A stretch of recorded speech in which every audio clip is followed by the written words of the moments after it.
black leadership. I think that the ministers in the community give good leadership. Joe Bullitt, before he left WA&M, and several others, are a voice in this community for blacks and all other people. It's time for our black leadership to step forward and say we're tired of us being second best in the city. You know, I think in a lot of things we can be first, but we're second because of the lack of leadership, you know, that we're supposed to have from our leaders. All of the blacks, not one person. It should all be considered, and all of them should decide on what they want. It shouldn't be left up to one person. It should be for everybody to decide on.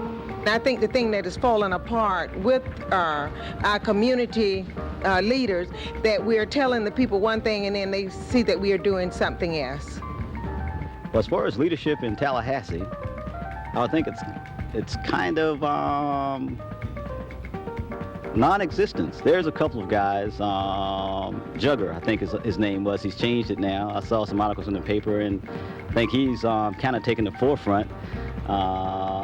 There's a commissioners, Dot Inman, I think, and McLean. They're doing a pretty good job, I think. But other than that, there's not that much, I don't think. I think the major problem is always to find on what political angle are you on. If you're on a progressive wing, we think we need some more competent leadership on that end. They haven't stood up front about what that leadership will be. I think when you use the words competent, it's looking for a definitional term. I would argue that it exists. Again, I would still say there's still lacking a lot of competent black leadership in this community. I think it's there, but it needs to be developed.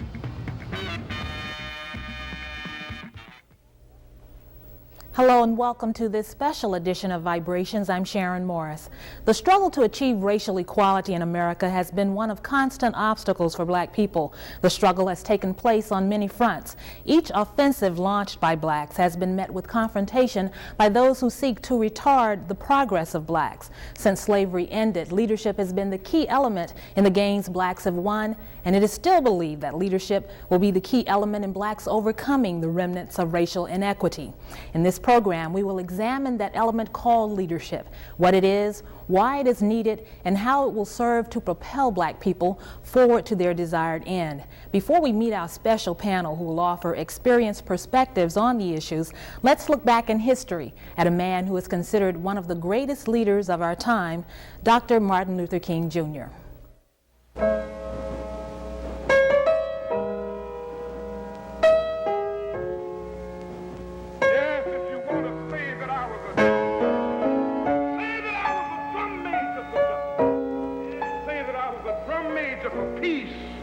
I was a drum major for righteousness, and all of the other shallow things will not matter. I won't have any money to leave behind. I won't have the fine and luxurious things of life to leave behind. But I just... The leader you have just seen is credited with mobilizing the strongest, most effective mass movement in American history. If we define leadership by his example, then we must ask the question, where is our leadership today? Is it a man or is it a myth? With us to answer these and other questions are the current president of the Tallahassee branch of the NAACP, Miss Anita Davis. She successfully led the suit for single-member districts here in Leon County, which gave Tallahassee its first black Leon County commissioner. Next to her, our next guest is the Reverend Reese Joyner. He is the director of the the Florida Conference of the Poor, and he successfully led a march on the Florida Capitol, the Poor People's March on the Capitol for jobs, peace, and freedom. Next to him, our next guest is Mr. Inua Tunza. He is known to others in Tallahassee as James Gaddis, who first saw him make headlines as the bridge man. He lived under a bridge, but he was since evicted from that spot and left to find a home on his own. Our last guest, finally, is Imam Muhammad Siddiq, a former Tallahassee citizen and community activist who is now residing in Indianapolis, and he is also the convener of the People's Inquest, which is leading an investigation into the death of a young boy who was shot in the back of a police car. Welcome all of our guests, please.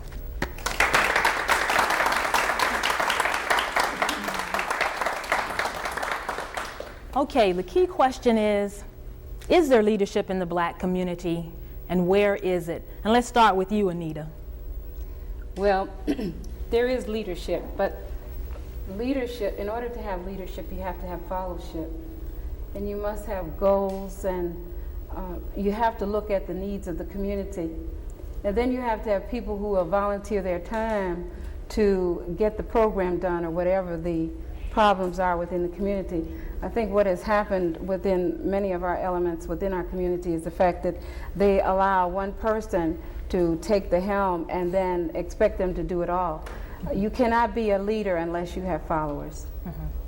Okay, are black people then following the way they should? Are leaders given the respect that they should get? I think to get respect, you have to give certain kinds of demands out there so people will respect what you're doing. I think if you're doing things in a way that it would be uplifting to the community, then you're going to get the respect, and they will respect you as a leader.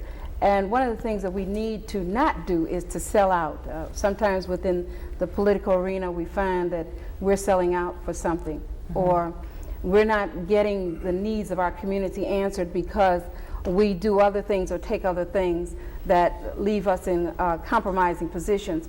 And those of us who consider ourselves leaders must be able to draw that fine line between the giving and the taking. And I believe a good leader should be able to give and take criticism from the community, but also we need the support of the community to do the kinds of things that we need to do within the community.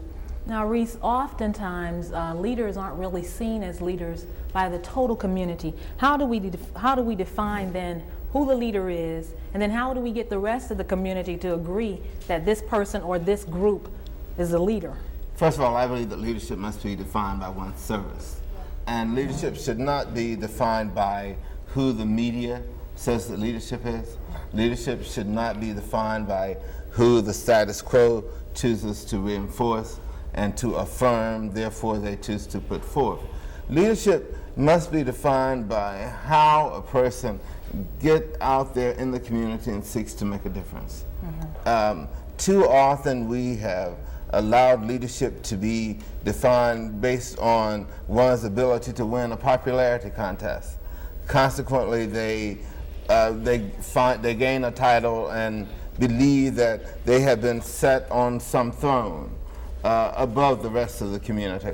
And consequently, their service has not rendered them to a place where they should indeed be called a leader.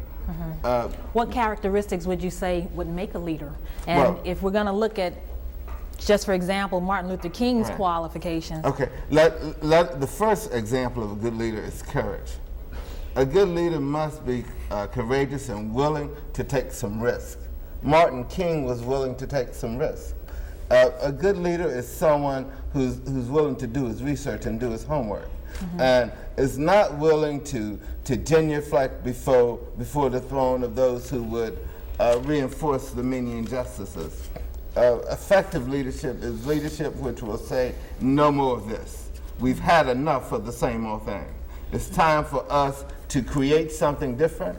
And then good leadership further is not going to be bought off by the nearest dollar.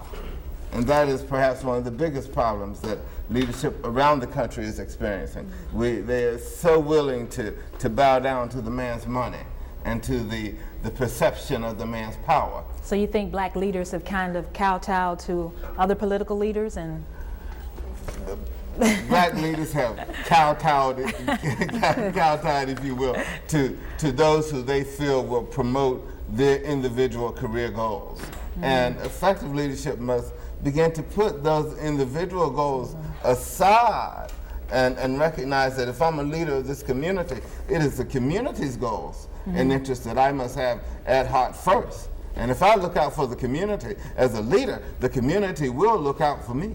You know, that's just the way that leaders must see it and perceive it. But then how do we as black citizens deal with those leaders who are working towards their selfish gains rather than that of the communities? I think that at some points along the way, we're going to have to begin to expose them.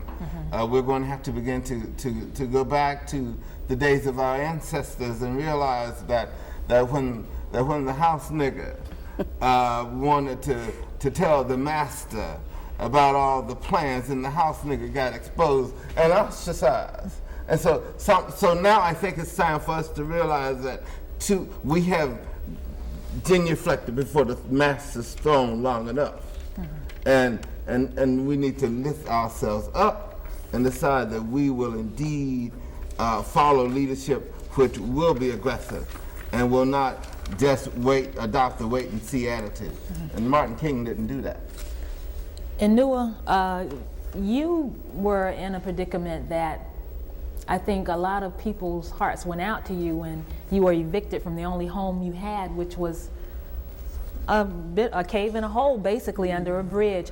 Who came to your help? What leaders did you call on, and who assisted you in helping yourself to find some other place to live? Well, friends. I have a lot of friends, right? And they're very important to me because I don't follow leaders. Why?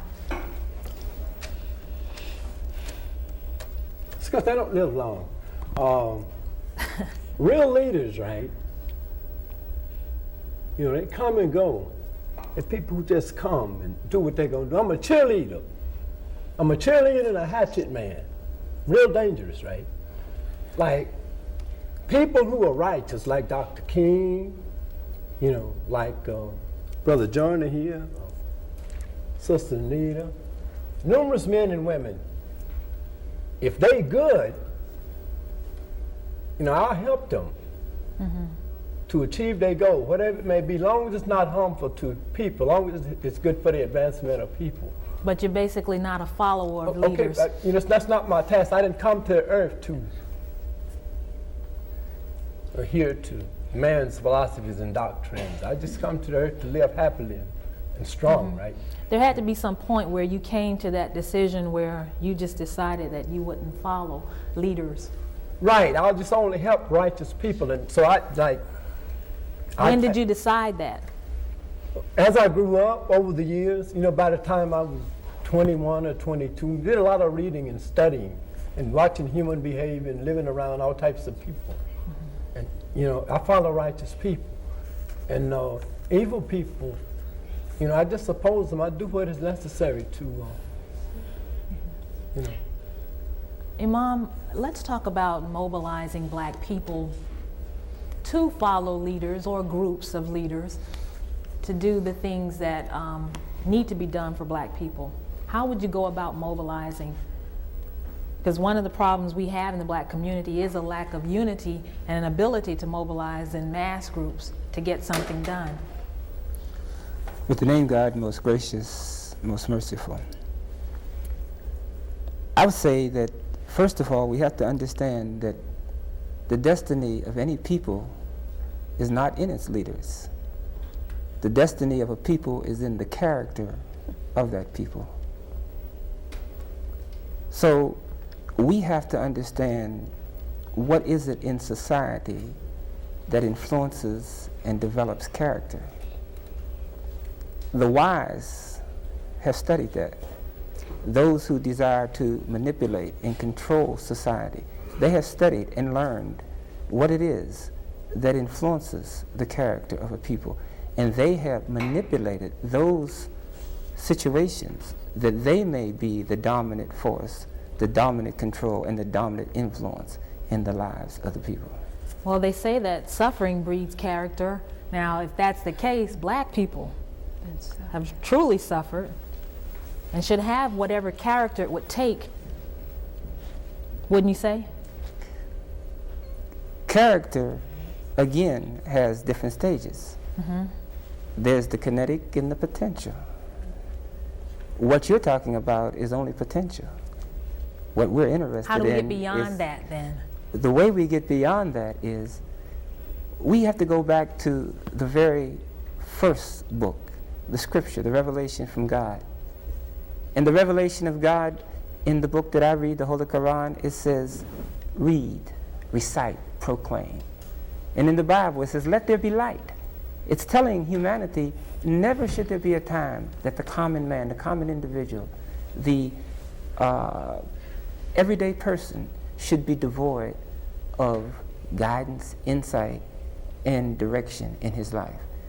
The thing that we have been confused with as African American people, we have been confused with accepting various ideas in religion and in politics and in education, and we have never questioned them.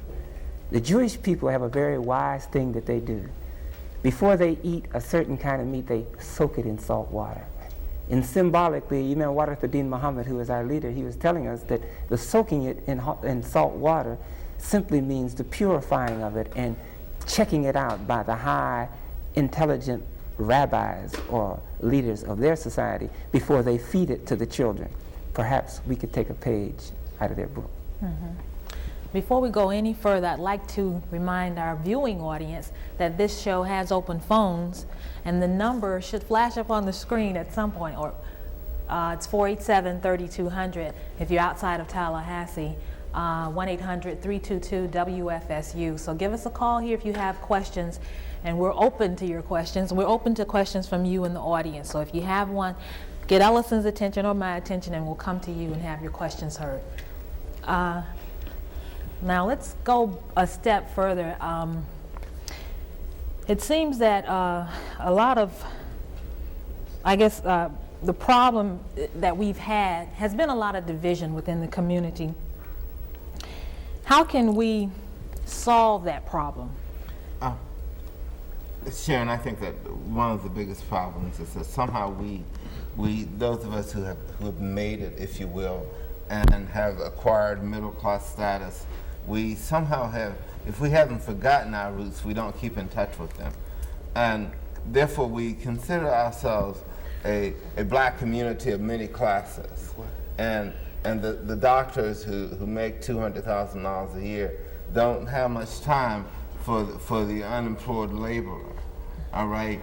And so consequently, I think our challenge is to bring these diverse groups or classes together and understand that we are all still tied to a very common chord, whether or not we have economically made it or whether we're struggling, because I am no better than the community from which I come. And that seems to be a problem with the leadership. The leadership is generally defined as someone who drives a Cadillac or other fancy car, someone who lives in Cologne or live in a big brick house and with a pool in the backyard and a tennis court on the side. It is time for us to realize that leadership does not come from some status position, but leadership comes from the truth with which one speaks. And the community should indeed be the leaders, as the brother said before.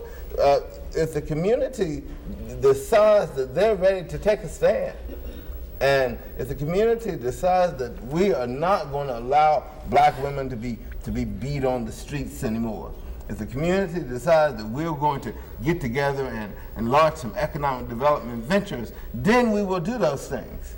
But leadership as we have it in Tallahassee now lacks the courage to take the risk that is necessary to move this community forward.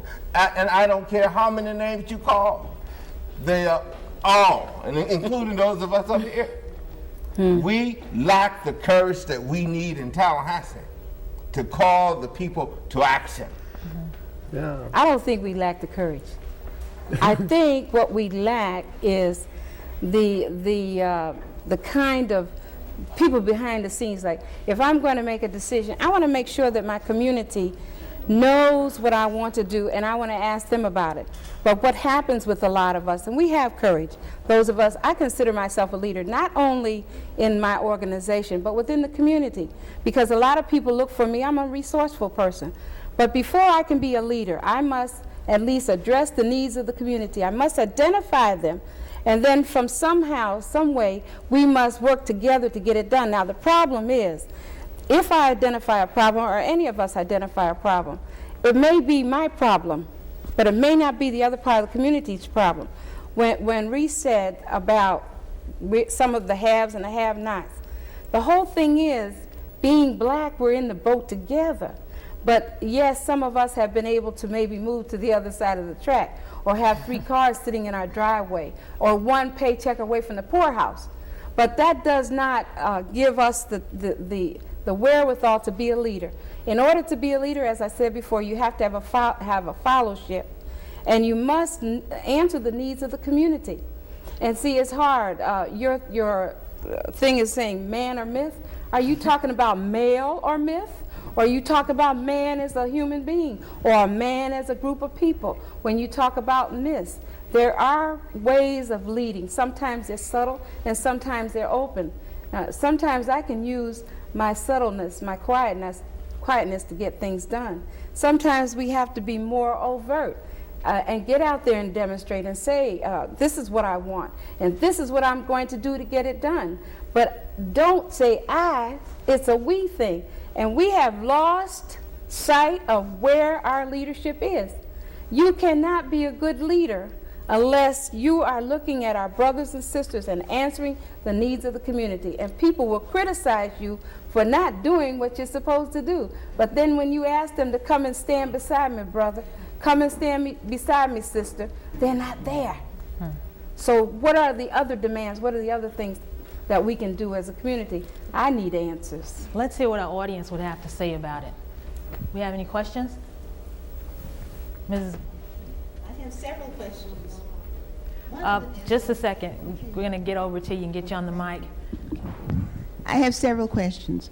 One of my questions, first of all, is how do you determine or identify the needs of the people? They'll come to you. Anybody up there who is... Well, I think that we can, you determine and identify the needs of the people based on the condition of the people. And what are some of the conditions of the people that require this kind of forum? Well, first of all, I think that when you look at conditions like homelessness, when you look at homelessness, yes. When you look at conditions like the growing illiteracy rate, yes. That is prevalent in the black community, when you look at conditions such as violence. 3 very good problems. Now, okay. How do we've identified them, how do we now meet them? How do we make some changes, make a difference? I think the key is for us to begin to overcome these differences that I mentioned earlier, and realize that if we bring the resources together, we've got to bring the resources that we have internal to our community together first, and then go outside our community to expand those resources. For example, do we have?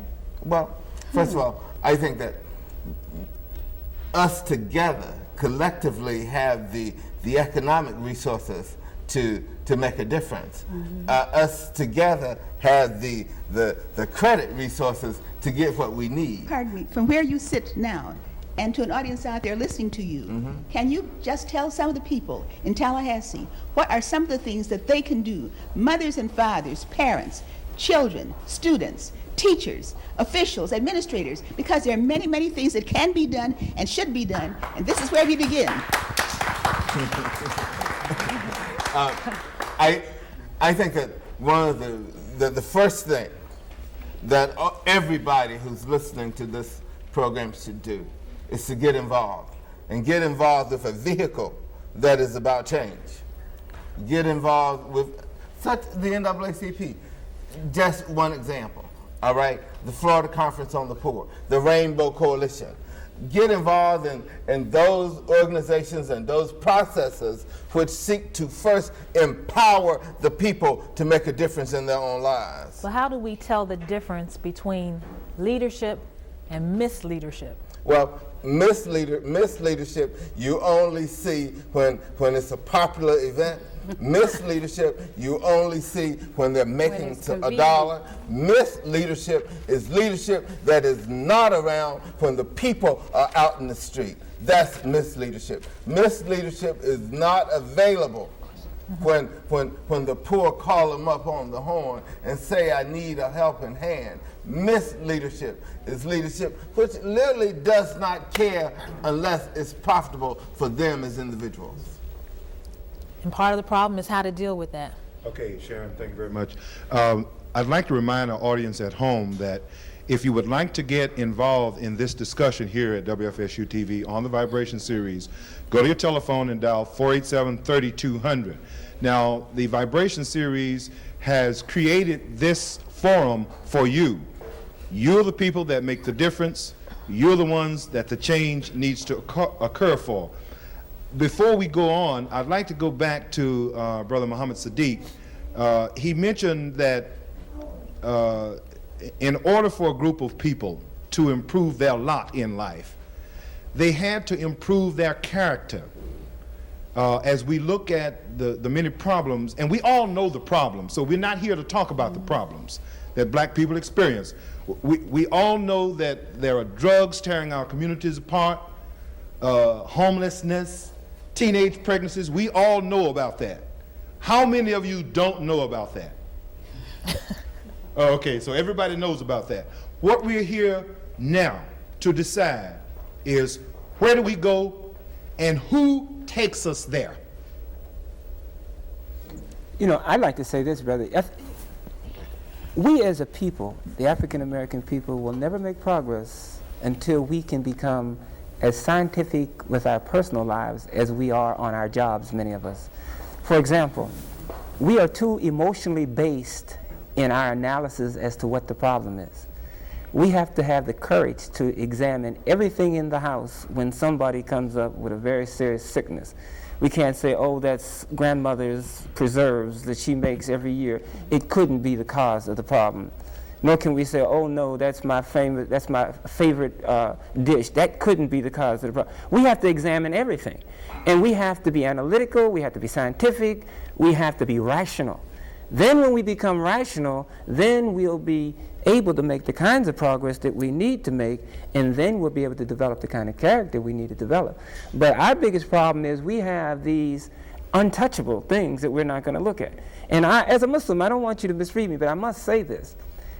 We have to examine not Christ's Christianity or God's religion, but we have to examine what European people have given us as religion, and that we have gulped down, that all of us have taken as the gospel, and all around the country we're seeing these strange kind of results coming out. Why don't we examine that too? And I think if we examine that, we might find that there's some psychological influences in there that are working on us that causes us to pick up the paper and find a person in Chicago, Illinois, ran in and shot up everybody and then ends up getting killed. And to see black parents that all of a sudden that we never heard of before are killing their children and throwing them out the door, or people going to all kinds of way out extremes that we've never heard of. But we're afraid to look at everything. We're only going to examine certain things, and this can't be the problem, though it very well may be. Let's go to our call. Caller? Hello? Hello? Go ahead. Yes, I would like to make a comment and also ask a question. As far as what the young man was saying that's sitting next to Miss Anita Davis, about like when we the black, we sometimes run into, problems or stresses, and when we do run into those stresses and we call one of the leaders, well, supposed to be leaders, because I have done it, call that leader and say, hey, brother, this has happened. I need you. All he has told me, or they have told me, well, here's a phone number. Call this number, or call that number. No, I'm calling you. You the brother. You the leader. You here to help me, or here take me. True enough, the Bible say you go to God first.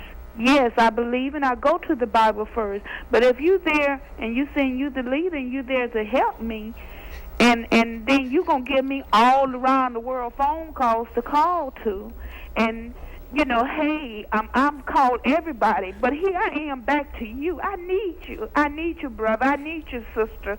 But yet still, well, I tell you, there's nothing right now. We doesn't have the funds. But what is that helping me? I need you now. My lights are getting cut off next week. I need you tomorrow. I need you now. But I'm sorry, we does not have it. So where is the leaders? But yet still they want to send us to, we're brothers and sisters, but they send us way across town, and we still right back for where we began. We still have the same problem. What about that? What can we do when there's a leader that you call and the leader doesn't help? okay, let me say, in direct response to this one, is oftentimes, you know, I get a lot of calls. We get phone calls, and we are not in a position to offer direct assistance. For example, you know, if she called me and said, I got a $300 utility bill, if I don't have but $25 myself, I can't help her. But I can refer her. I can put her in touch with somebody, and if I'm a good leader, then I'm going to follow up, all right, to make sure that she got what she needed, and she got it in a timely kind of way. And if she didn't, then I might just call on my 5 or 10 friends and say, hey, I need $10 a piece from y'all so I can help somebody. That is what a good leader would do. A good leader would not leave individuals in crisis alone and still in crisis after they make contact. Sometimes they put the leaders, sometimes the leaders are put into positions that they cannot help. And just as Reese said, that they call us, okay, $500 for your utility bill. How long did it take for you to accumulate that? If you were having trouble when it was $75, then you probably could have gotten the kind of help that would have alleviated the point where they would turn it off. Now, to answer that lady's question, and I'm glad she said that, because a lot of us don't understand that when you call upon us, and a day doesn't go by when I have a complaint of something going on in the community. We cannot address all of the needs of the community, but what we try to do is to be resourceful. If our organization cannot help you, then what we try to do is bring in other organizations that will be able to help, or at least give some resources to that person to tie them over. And a lot of times people just want somebody to talk to too. So there are ways of nipping problems in the bud before it gets to the point that you can't do anything about it. And that's where people need to realize, when the problem is there, then start doing something about it then. Okay, we have a question in the audience. I have a statement to make, and I suppose I'm coming from a different perspective. However, I think that there are many leaders in the community, and leadership does not necessarily mean that a person has to play a major role in accomplishing many tasks. Each of us are leaders. However, there are those of us that do accomplish many more tasks than others. And those are people such as some of the members on the panel there, all of the people on the panel there. I look at our community in terms of a very positive perspective, not saying we have problems, where is our leaders? They're all around us. And whenever we put one particular person on a pedestal and say, that's our leader, then we're putting a lot more responsibility on that person than sometimes they can bear. There are all sorts of networks out here. There are all kinds of people out here, black people, white people, people of other color, that can render assistance. So I really see it as a distribution process more so than just one person. Is it that we're putting too much weight on our leaders that we do have? Well, is it like in other organizations where there are only a few doing the work and so they get overloaded? Well, actually, I think we don't put enough weight on that. I completely believe that we don't put enough weight on our leaders. And I can tell Anita feels differently. I don't want to debate that. I think that's why we are where we are today, is that we have not challenged leaders, and we have not been willing to call them on the carpet and to expose them when they weren't doing enough. The thing is, Reese, when you want to do that, then you take the leadership role. No. That's what should happen. I think what happens is that we put too much weight on the leadership or the leaders. I don't consider myself a leader. I consider myself a community person, because I'm out there with you. I don't sit back on a pedestal, and I work for a living. I do all the other things that needs to be done. But when a person comes to you and he or she needs an answer to his or her problems, it still is our responsibility to give them some kind of reconciliation. Either I can help or I can't help. And I have done that in cases where there was nothing I could do legally Only thing I could see the light at the end of the tunnel was an attorney. And a lot of times they'll come to our organization and say, well, the NAACP has money. How do we have money if you don't support our organization by membership? Well, that's the only thing that puts monies in our coffers. Let me interrupt you just 1 minute. Oh, thank you. We've got several phone calls holding. We've got several more phone calls in the audience. But before we go to our next audience question, I'd like to respond to something that Tony said, that we put too much weight on one leader.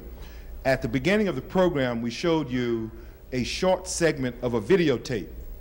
That videotape was excerpts from a speech by Dr. Martin Luther King Jr. And I'm sure that we all know who Dr. Martin Luther King Jr. was. My point is this. The people of the Tallahassee community and communities all over the nation are crying out, strung out on drugs. The people of communities all over the nation are crying out. Dr. Martin Luther King Jr., when he heard the cry of black people all across the country, sacrificed his time, sacrificed his money. He did not consider that the people were putting too much on him. That's right. Thank you, man. He paid the ultimate price. So I guess my question is, wait a minute now. Leaders. What are we talking about here? Is somebody going to stand up and say, I'll go? No. Whether you follow me or not, I'll go. Just ponder that for just a minute as we go to this next question. Yes, sir. Brother Walmack, panel.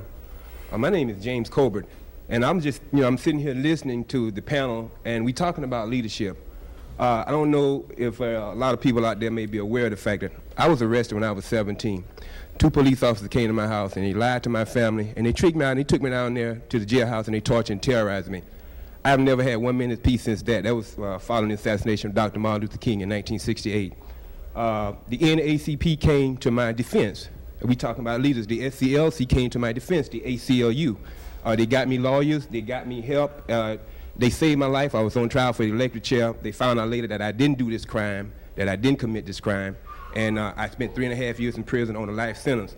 And now I come back to those same organizations who were in the forefront of helping me 20 years ago, and I find that that those people are not really there.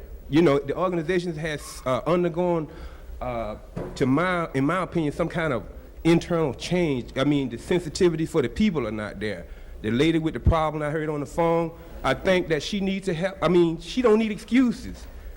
I'm trying to do something about my problem right now. I have appealed to all the organizations to try to help me. They have been unresponsive to me. But that's not going to stop me. I'm going to continue to struggle and continue to try to get justice for me and my family, and some form of apology from those deputies that came to my house and took me down there and destroyed my life from 17 to 21. Again, leaders in Tallahassee, the people in your communities are crying out to you. That's right. They're crying out to you. Who's going to stand up and say, I'll go? Whether you follow me or not, I'll go. We have another question. Reese, you were talking about having leaders and calling our leadership out on the carpet. Well, let me call you out on the carpet on one thing, because, and I've talked to you about this issue that dealt with the problem that many of the black doctors had, and particularly myself, with the Medicaid problem. And here was a chance, Reese, that I've been to your organization, Florida Conference on the Poor, and I asked you, I said, Reese, we've got a serious problem here. And I did the research, and you talked about the leadership calls for doing the research. In fact, I did the research so well that my own organization, the Journal of Pedodontic Dentistry, decided to publish one of my articles, and it was circulated nationwide. Yesterday, another article of mine's got accepted called Why the Medicaid Program is a National Disgrace, got accepted for publication. And today, Minister Farrakhan, or better yet, the Final Call, published an article about the story of the Medicaid crisis in this state of Florida and throughout the country, and several articles that dealt with leadership. And when we came to you for help, Reese, your answer was, yeah, but you know how it is. And matter of fact, it so irritated me that I even wrote a play called "Yeah, but you know how it is. You're moving too fast. You haven't paid your dues." Okay, let's give him an opportunity to respond to that. And then here's a letter that I asked you to sign, Reese. And here again, there's nothing but blank pages here when we asked you to sign. After I had done the research, after we had done the homework. And in fact, next week, I'll be up in Chicago meeting with the chairman of Operation Push on this very same issue. I'll be in California speaking to the Institute of Black Health Care, Black Children Development on this issue, myself and several other black doctors. But when we came to black leadership, and this is not just we need to wrap it up, Doc. Okay. But when we came to black leadership, I mean, you guys ran for the tall grass, and we had done the research. Okay, let's give him an opportunity to respond, Reese. Let me say, Norman, first of all, that it was the Florida Conference on the Poor, the very organization that you say didn't come to your rescue, that was there. Dr. Joseph Webster, who's also a colleague of yours, and he also happens to be a co-chair of the Florida Conference on the Poor, along with me. Joe Webster was there, all right? And so whether or not me or any one individual signed that letter. But brother, you were there with a march instead of with some action. Okay, he's not on mic. We mic. had done the research, Brother Reese Joyner. Okay, Brother Clemens, we're going to have to keep the discussion moving because we've got several other questions. We have a phone call. Okay, and we've got a phone call. Let's go to the phone call now. Hello? Caller? Go ahead. I would like to know what we as blacks on a predominantly white campus could do to offset racism. What can blacks on a predominantly white campus do to offset racism? Well, again, I think the key is organizing. On these predominantly white campuses, there are generally black student unions. And if black students on predominantly white campuses decide that they're going to get together and every time the racism raises its ugly head, they're going to cut it off, then the racism it won't just automatically go away, but folk will begin to think about it before they initiate the claw. So you're saying she should turn to some of the organizations on campus that are for black people? Yes, and individuals must expose it every time it's happening. Okay, we have a question in the audience. Okay, I think we're really getting way out from what this whole issue is all about. We're going to have to get a little more goal-oriented. I don't hear anyone really talking about what it is we want our community to look like, what it is we expect, which then brings about the kind of characters that it needs to carry out those particular needs in that particular community setting. I think Imam Siddiq really hit it on the head in terms of how scientific our approach must become today. We cannot continue to be firefighters, reactionaries. We have to be on a consistent basis planning what it is that we hope to be and hope to become. And whoever best leads that movement, respected by the people, is truly what we consider to be a leader, or what the whole thing should be all about. So my position is that all of the short charges and changes that we're going through are really getting away from the real issue. We got a specific thing that we should be seeking, and that's going to take a specific type of person in the black community. We can't carry along junkies, drug addicts, robbers, thieves, and that kind of thing. We have to have a certain character, a certain mode, or a certain moral group of people moving. Let's go back to the phones. Caller, what do you say? Hello? Hello? Yes. I want to address an issue that was just thought assigned just now, raised by, I think, Dr. Clemens.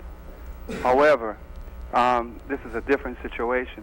I have once before approached some of the leaders that are sitting on your forum as far as assisting others within the community, and was pushed aside. For example, I've approached the NAACP as far as helping the Bond community. And I hate to say this because I know Mrs. Davis, but her question to me was, why didn't I join the NAACP before she can help me? This was not to help me, this was to help the Bond community. And I think that all leaders sometimes need to look at the people that needs the help instead of looking at themselves. Address the issue at hand and forget about what they need to do. You know, it bothers me that Dr. Clemens asked the same question and it was just tossed aside. What happened to you, the leaders, when we come to you for help and you do not give us the help that you're supposed to give us? That's my question. And Imam wants to respond to that. Not just to that. I want to respond to the fact that we have been tricked into, as Brother Shahid said, as to becoming firefighters. I mean, the agenda that is placed here, and as I was listening to all of these people making these claims, and each one sounds so legitimate that I was almost ready to say, forget where I'm at, I'm going to come here and fight too. But then I kept listening, another one came, and another one came. I said, well, wait a minute, I'll never get this job done, and neither will they. So my point is, maybe we need to understand what God meant when he said, let there be light. Maybe we need to understand what God meant when he said, read, recite, proclaim. Read what? Read nature. What is it in nature? God gives us a model. He gives us an example to look to in nature. When I grew from 1 foot to 2, God didn't come out and readjust my knees and readjust my arms and readjust my joints and readjust my eyeballs. And when I went from 2 feet to 3 and 3 to 4, that everything had to be readjusted. God put me on a plan. And that plan just keeps moving. All he does is make me have to go to the resources that he puts available, food and water. And if I get the right food, now take a look at it spiritually. The right food, if we can get the right philosophy, the right idea, the right focus, if I can get the right water, the right spirituality, the right insight, the clear understanding of God, then I will grow in a natural way. And some of these peculiar and specific problems won't take a person leaving their job and coming addressing it. They can address a general concern and solve thousands of problems. But if we're going to be in a situation where each person who is concerned, not really a leader, but is concerned, has to leave what he's doing and come and address each individual's concern, we'll never get the job done. Mm-hmm. And so I'm saying there's something wrong with our administrative style of leading, or there's something wrong with the expectations, because I really see us put into a position where somebody is standing way off somewhere laughing at the impossibility of this, trying to solve a problem that will never be solved the way we're going after it. Okay, are you saying then that black people should learn to turn to those certain organizations that can help them, or are you saying that black leaders need to start delegating? Just say if somebody called Anita Davis and asked her to do something, she couldn't do it, but she said, hold on, I'll get back with you, and pulled someone who could do it, and then got that person to talk to that person. Are you saying that when you say administrative changes? No, I'm saying the big institution that controls the majority of our people are the churches. I'm saying we need to bring a reality of God, religion, responsibility, obligation to the parishioners, so that their lives will be in such a situation, in such a position of responsibility, that when it comes time for another individual to come in and begin to aid and help, he won't have to start at square one, teaching them ABCs of life and bring them from another level. That's what I see. Okay, we've got some questions in the audience. Yes, my name is Carl Solomon. I'm president of Black Student Union at Florida State University. I listened to a young lady make a comment about racism on white college campuses and how can we combat it. Well, basically we need to listen to what the people on the panel are saying and take some of it and run with it. First of all, we as black students on a white campus must realize that we all have something in common. We all have a problem that we need to address. Then we must analyze our problems and see what have we really done and what can we do. Once we do that, we need to have an ongoing process. We shouldn't come out in response to a letter. We shouldn't come out when someone passes a bill that says the BSU can't do anything. What we should do is we should stay out, and if nothing else, say we're together. And as long as we're together, we can fight this. And then once we start doing that, things will just seem to fall in place. Now, don't get me wrong, it takes a lot of hard work and a lot of good people, but we're all good. And just by being there, we're proving that we're trying to make a difference. So let's start coming together now instead of fighting tomorrow. Sharon, we've only got just a few minutes before we'll have to wrap it up. Again, leaders, the people of your community are crying out to you. Everything that we've heard so far has been a problem. That's all you're going to hear of the problem. We have questions. It's not so much of a question. It might be more, I guess you can view it more as a statement or maybe a solution. I think if we all work a little harder. Well, anyway, let me just say this. I believe this program is a good vehicle or good outlet for understanding the problems of the leaders as well as the community people. And I like to congratulate or admire or recognize or say something good about the program, because without this, a person like me wouldn't even have the opportunity to sit down and look at these people and say, yeah, let me ponder, let me question, let me even say something. So this program is definitely essential. But what I also want to say before, I know we're running out of time, but I think we need more of a common ground. I think the leaders need to find some new ways of coming to us, reaching us, making it easier for us to rub elbows, to talk to even reach out and touch, excuse me. We need more of that. We need, I think the leaders also need a little more visibility. They need the media, they need it. And if they're gonna have to work it out with the people who work here, black people, get them involved in a black activity and expose it so everybody can see it. And I think you have a better way of solving some of our problems. We have one other question over here. Okay. Mine is a combination of a statement and a question. Following up with the sister over here said, I agree. I think that we do have many leaders in our community. It's unfortunate that we are waiting for someone to determine who that particular leader is. And I think that's something we really need to consider, because there are many leaders who are here on the stage, many leaders who are here in the audience, many leaders who are not here at all in the studio. But nonetheless, there are many leaders in our community. One of the things that I think we've talked about today is Dr. Martin Luther King, and during the Black Consciousness raisement movement. One of the things that we haven't identified, there were 2 or 3 other leaders. Brother Malcolm X contributed to that. Huey and the Black Panther movement contributed to that. But we waited until we determined, the media, individuals who wanted to determine our leaders for us, determined for us who our leader was. Right. That's something I feel very strongly about, that we need to really let go of that and identify who our leaders are and utilize them. Okay? The one comment that I do want to make is a kind of a question. Several individuals have said why we do not have any followers. And one of the things that I feel very strongly about is that people typically do not get involved with something, do not get motivated to do something unless they're dissatisfied. And they don't become dissatisfied unless they are aware, knowledgeable, understand, and then get concerned, and maybe they become dissatisfied. What can we do as leaders in the community to address that? Brother Perry, I think that organizations like the Rainbow Coalition are attempting to address it just by saying, come together and be a part of the planning.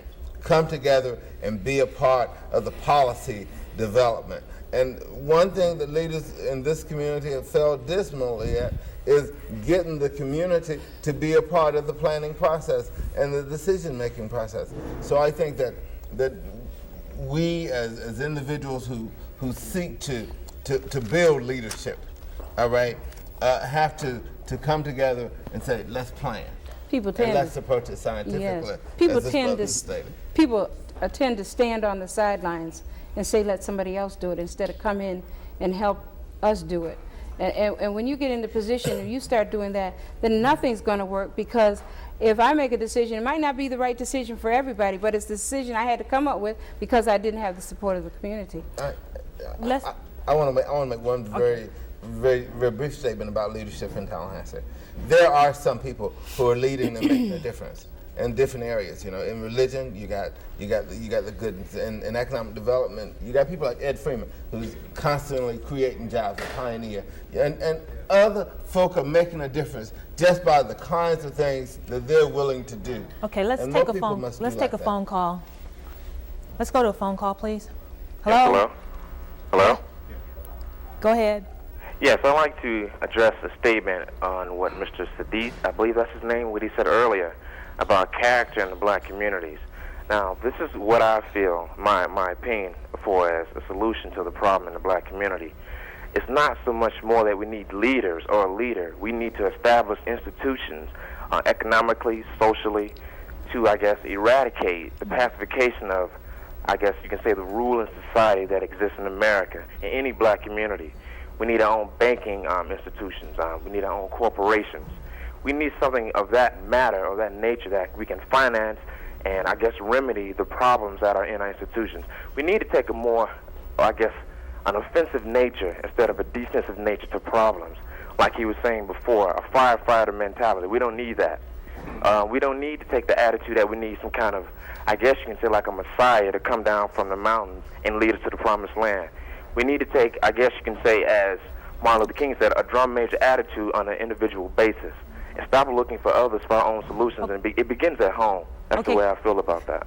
Okay, caller, thanks for your comment. We have one other question that we're going to take from the audience. Comment. We've heard a lot of people talk about the problems we have with our leadership, and then we've heard people say there are a lot of leaders in our community. And then people calling in saying that they're having problems and their problems aren't being addressed. Sounds like we need to come up with a better way of organizing our community so that when people have problems, that if one organization can't solve them, they have another one to turn to. We need to organize ourselves, meet together, establish goals and objectives, and then move on those goals and objectives as a community to resolve the problems we have in Tallahassee. We'd like to thank all of you for joining us. We're out of time now. We'd like to remind you that the Vibration series on Community Forum will continue. We'd like for all of you to get involved out there in the audience. The problems can only be solved if you get involved. We'd like to thank our guests. We'd also like to thank our studio audience.